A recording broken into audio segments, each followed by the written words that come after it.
Disons que l'Ultra Trail c'était un gros objectif pour moi, enfin l'UTMB, j'avais eu plusieurs échecs. Donc j'ai mis toutes les chances de mon côté. Et la veille de la course, alors que je ne les avais jamais essayés, je suis allé chercher des bâtons plus légers, donc les Gypron, et que j'ai vraiment apprécié tout au long de ma course. Et c'est vrai qu'on voit une grosse différence par rapport à ce que j'avais l'habitude d'utiliser. Je ne citerai pas de marque, mais c'est vrai que je suis parti avec des brins fixes comme ceux-là, bon, dans le dos, parce qu'au début on n'a pas le droit au bâton. Et après de courir avec juste dans la main, ils se font vraiment oublier. Et c'est très agréable de ne plus les sentir et de quand même en avoir quand on a besoin en montée, qui sont vraiment efficaces, comme d'autres bâtons qui sont plus lourds, là on ne voit pas de différence. Pas trop de vibrations non plus. Et puis voilà, la légèreté.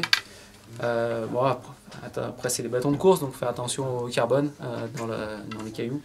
Mais voilà, je pense que c'est vraiment, pour moi, pour la longue distance, c'est vraiment quelque chose qui est très intéressant et qui permet d'économiser un petit peu, même si c'est minime, mais vraiment peut sentir ces bâtons, puis les utiliser quand on a besoin, c'est très appréciable.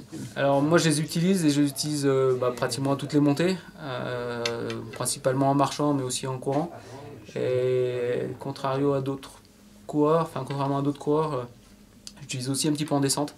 Alors parfois je vais m'en servir pour freiner quand ça va vite, et puis aussi des fois sur des grandes marches, planter les bâtons un peu à l'avance et ralentir un petit peu la descente, quoi. S'économiser un petit peu, moins articulairement, musculairement. Donc ouais, je les utilise quand même beaucoup. Et bon, ça a bien marché l'année dernière, hein. C'est pas forcément qu'à cause des bâtons, mais ça a participé. Et je pense j'ai vu un petit peu la différence avec Zach dans la montée où il n'avait pas de bâton en fin de course, où là on est plus fatigué, les jambes sont vraiment lourdes. Et voilà, compenser un petit peu avec les épaules, c'est appréciable et moi j'y trouve du bénéfice. Je fais pas mal de ski alpinisme aussi l'hiver, donc je suis habitué quand même à pousser un petit peu, surtout quand on a des conditions difficiles en ski. On pousse un peu plus pour maintenir quand même une adhérence. Et voilà, je garde aussi un petit peu ça sur l'été. Alors peut-être pas autant que Luis Alberto par exemple, qui est un fondeur, hein, qui a plus de techniques de bâton, mais ouais, je les utilise quand même beaucoup. Ouais. Disons qu'on voit des coureurs qui montent comme ça. Ça c'est une balade de bâton. Le bâton, il faut quand même y pousser. S'il n'y a pas de propulsion dedans, ça fait juste travailler un petit peu le haut du corps, dépenser de l'énergie pour rien, qui n'amène pas de propulsion. Donc ouais, il y a quand même un petit peu de technique. On voit souvent des coureurs qui débutent un peu avec les bâtons et on voit qu'il n'y a pas de poussée efficace. Alors c'est dur aussi de penser à la poussée, parce qu'on y pense beaucoup en début de course, après en fin de course, quand on a d'autres choses à penser ou d'autres souffrances, c'est un peu plus dur.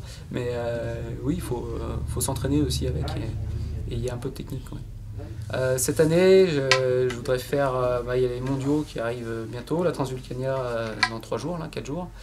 Les mondiaux après en juin en Italie.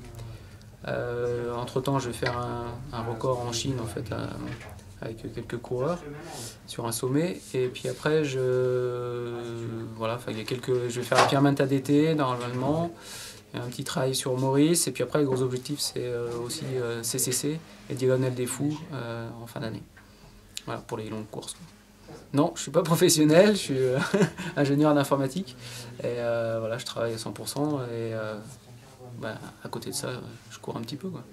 Donc quand c'est des grands objectifs, ça dépend de mon coach qui me met, mais pour l'UTMB l'année dernière, sur les 4 derniers mois, j'ai fait à peu près 12 heures en moyenne par semaine. Voilà. Et puis ça dépend des entraînements, c'est avant le travail ou le week-end. Et voilà, ça inclut les courses et le vélo, quoi. Et c'était une surprise cette victoire ou tu t'y attendais un peu?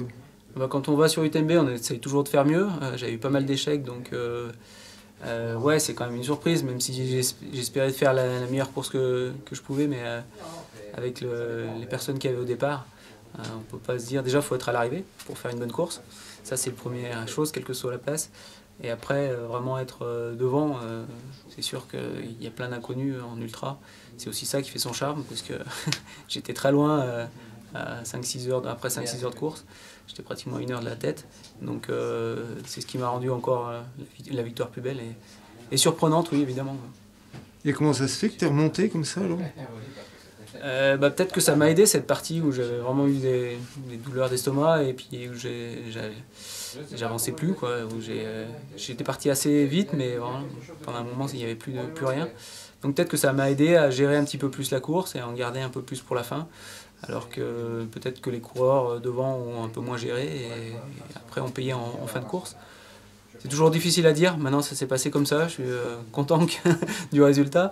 Voilà, j'aurais aimé pouvoir gérer tout le long, mais voilà, on fait des fois, même si on essaye de suivre un plan, les plans ne se passent pas toujours comme on a prévu. Et voilà, là c'est un déroulé qui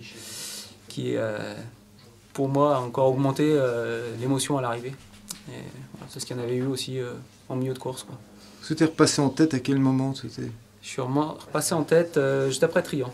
J'ai doublé Zach juste après Trian. On est revenu avec J.D. Minas sur la descente et j'ai doublé Zach sur Trian, sur la montée de Trian, quoi. Avec les bâtons? Avec les bâtons, voilà.